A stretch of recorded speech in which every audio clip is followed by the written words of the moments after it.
If the nth root of x equals x to the 1 over n power, it follows from the laws of exponents that for all real numbers, the nth root of x to the m power equals x to the m power raised to the 1 over n power. And that can be rewritten as x to the 1 over n power raised to the m power. And that can be written as the nth root of x raised to the m power. This leads to the definition of a rational exponent. Take note, key concept, rational exponent. If the nth root of a is a real number, m is an integer, and m over n is in lowest terms, then a to the 1 over n power equals the nth root of a, and a to the m over n power equals the nth root of a to the m power, which is also equivalent to the nth root of a raised to the m power. If m is negative, this only holds true if a does not equal 0. Problem 2. Converting between exponential and radical forms. Part A. What are x to the 3/7 and y to the negative 3/5 in radical form? Well, first we'll focus on x to the 3/7. That can be written as the 7th root of x cubed, or the 7th root of x cubed.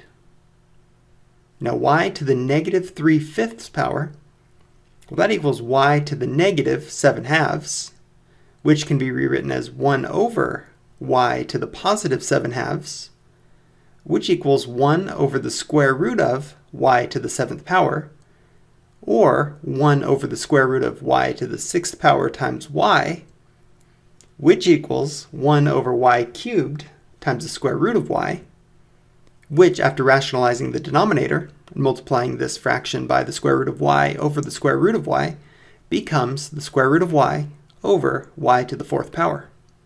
Part B. What are the square root of a to the 5th power and the 5th root of b to the 3rd power in exponential form?